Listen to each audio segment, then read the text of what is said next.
When it comes to the GameCube, I always look at its library and I'm amazed at the number of quality titles that the system has.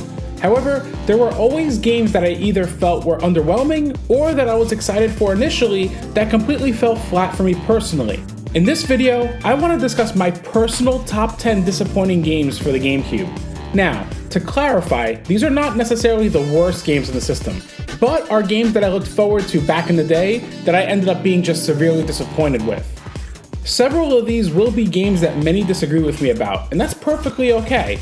I just want to make sure that I clarify the difference between worst and bad with disappointing, and that these are my personal takes once again.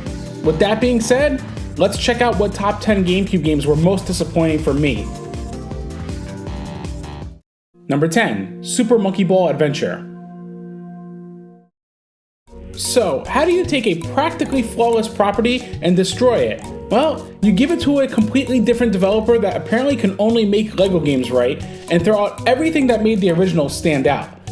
Super Monkey Ball Adventure is what many consider the bastard child of the Monkey Ball series. Confusing level design and progression, a more generic art style, less precise controls, it all just was a head scratcher. I'm all for trying new ideas, but this just had me reaching for the power button to shut off the GameCube, swap out the disc, and just play the originals. It's such a shame that this didn't pan out better, but I'd steer very far away from this.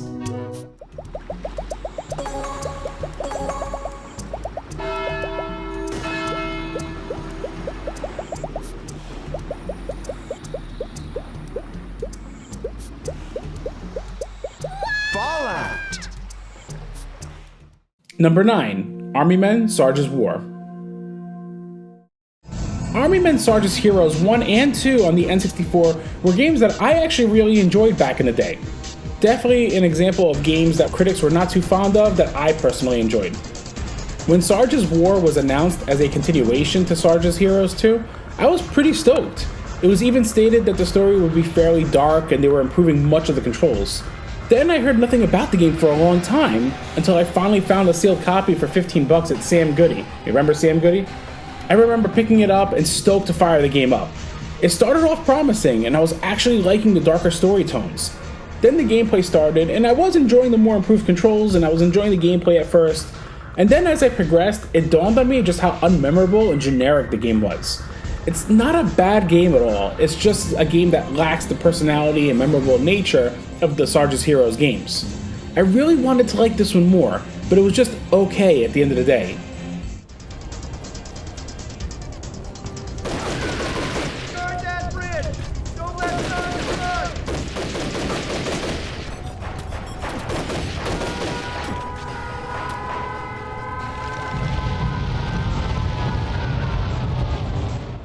Number 8, X2 Wolverines Revenge.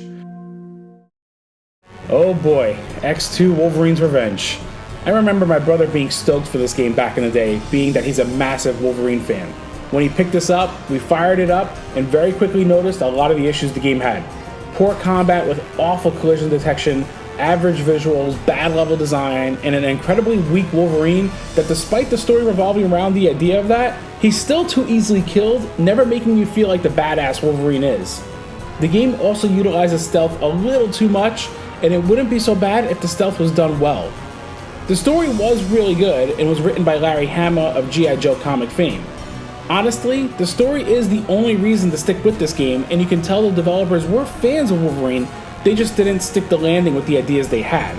It's definitely a case of a licensed game rushed to market so that a game was ready alongside its movie counterpart. At least the game has cheats for invincibility, which makes you at least somewhat enjoy what it feels like to play as Wolverine. Thank goodness for the PS3 360 X-Men Origins Wolverine game that actually nailed the character.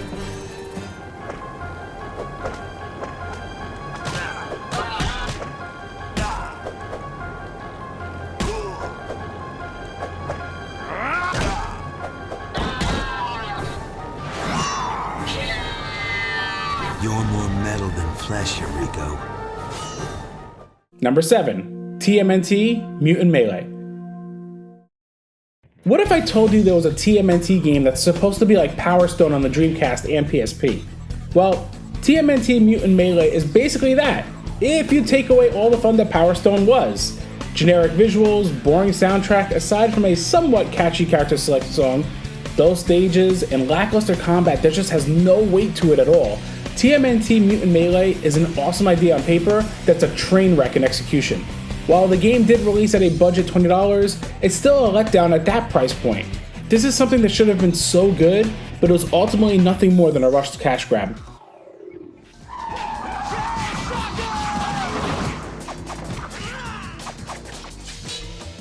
Did anyone touch me? I didn't feel anything.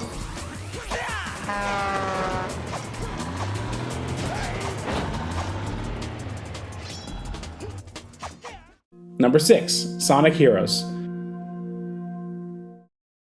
Oh, Sonic Heroes. By far the worst Sonic game on the GameCube in my opinion. While this scored pretty well by critics, and there are fans of this game, I have to personally disagree by stating that this game was a massive step backwards after spending over 100 hours on both Sonic Adventure 1 and 2 on the GameCube. First off, gameplay seems to take a step away from the fast gameplay Sonic should be known for and push the whole team dynamic. Each team consisted of 3 characters depending on which team was chosen. So Team Sonic had Sonic, Tails, and Knuckles, for example, and each character had certain abilities needed to progress through the levels. However, constantly switching between the characters never really felt like an engaging premise.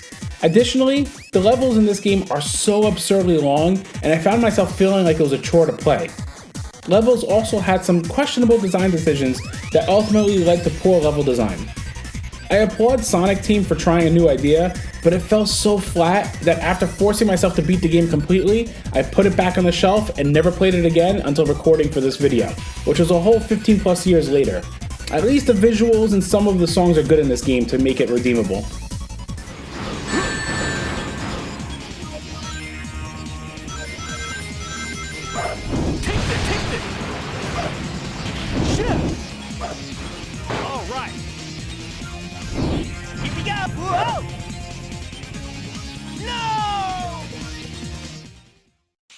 Number 5, Turok Evolution.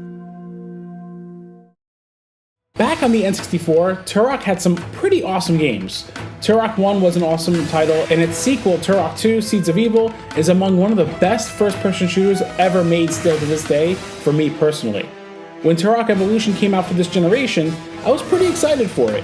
It was returning to its roots a bit after the departure of Turok 3. What we got instead, though, was a sloppily made installment with heavily compressed audio, ugly visuals, and meanwhile the GameCube version actually looked better than the PS2 version since it actually ran at 60 frames per second, boring gameplay, and some odd difficulty spikes. Also, you took damage from small falls, which was never an issue in Turok 1 and 2. The gameplay here is definitely more like Turok 3 though, with its more linear structure as opposed to its open environments that blended exploration and action. While the game added the pterodactyl flying sequences, which was a nice touch, the controls were a bit rough here, and most of those sequences were a chaotic mess to understand what was even happening, leading to much trial and error.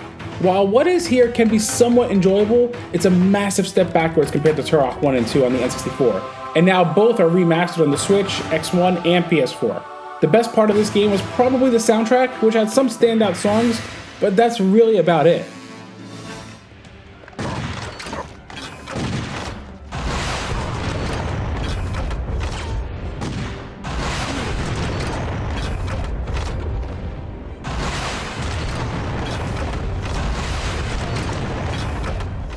Number 4, Star Fox Assault.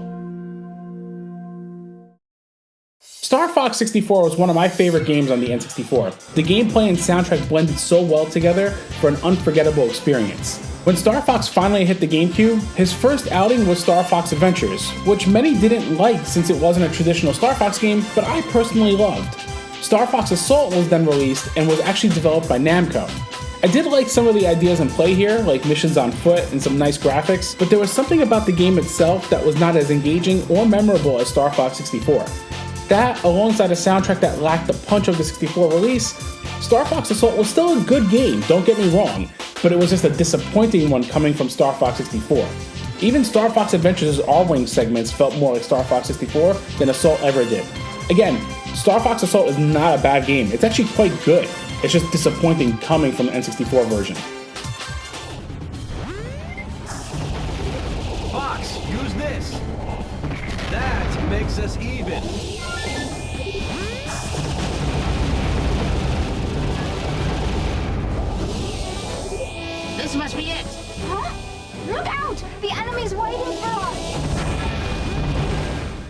Number 3, TMNT 2 Battle Nexus.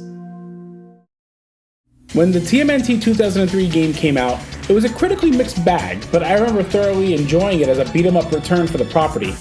When the sequel released in 2004 though, good lord did they take more backsteps than a defensive player in Demon's Souls.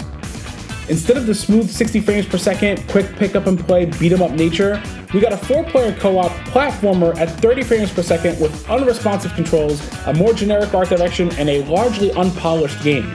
Worse yet was that when playing co-op, players all share the same life bar, so if one of your partners is the weakest link, good luck advancing through the game.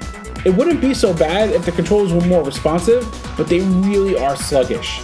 It was honestly one of the most disappointing games in the 6th generation for me, and while I played a ton of it back then since I was a die-hard TMNT fan, this was just a mess for lack of better words.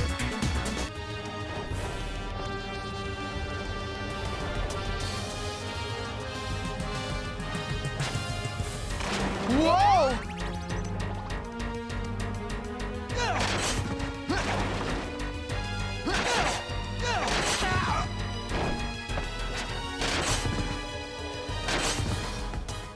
And the absolute worst part is it actually has TMNT arcade game to unlock, which is actually amazing in its own right. That's not the worst part. The worst part is that it's actually a port that removes the entire original soundtrack and replaces the in-game music with basically the worst tracks of Battle Nexus.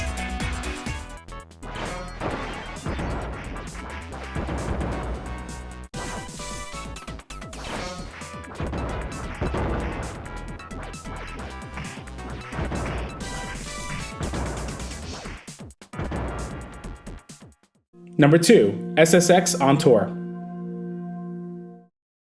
Imagine taking the quintessential snowboarding game that reinvented the genre and throw out a majority of what made the franchise masterclass. I've mentioned in a previous video that SSX on Tour was a massive disappointment, and in all seriousness, it really still is to this day. Even revisiting this, I really can't understand what happened with the development of this game. While the game is completely sound and there are those who do like this installment, coming from SSX3, this was an entire step backwards in more ways than one can count. From a technological standpoint, visual standpoint, and from core fundamentals. Every time I look at this game, I can't help but wonder why. Why is this game emulating the Guitar Hero rock theme? Why is the soundtrack so poor? Why is the frame rate halved from the series' signature 60 frames per second? Why were Uber tricks removed in place for monster tricks? Why is the game completely lacking the essence of SSX? This is one installment I pretend never existed.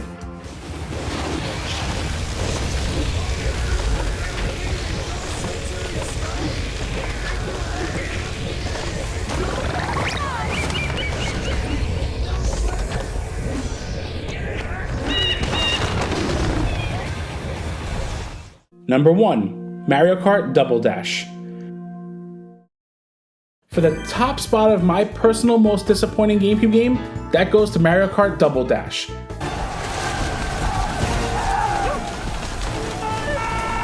Okay, put the pitchforks down for just a second and hear me out. I played a ton of Super Mario Kart back in the day on the SNES, and an absurd amount of hours into Mario Kart 64. When Mario Kart Double Dash was announced, I was honestly stoked for the new installment on GameCube. I even really liked the premise of the partner system. However, once I got my hands on the game, I quickly noticed that something felt off. The controls, while responsive, felt a bit different from Mario Kart 64 and wasn't quite as enjoyable for me to handle.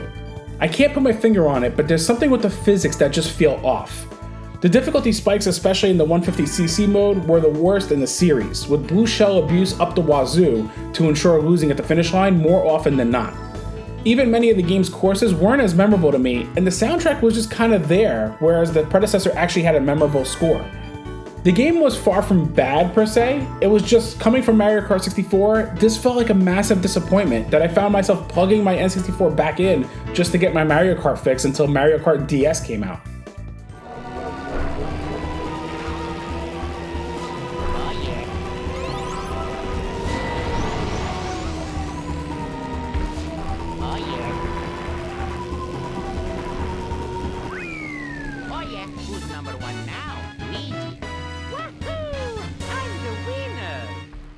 And those are my personal top 10 most disappointing games on the GameCube. While by no means are these the worst games, or even bad games for that matter, these are the ones that always come to mind when I think of GameCube games that I was personally heavily disappointed with.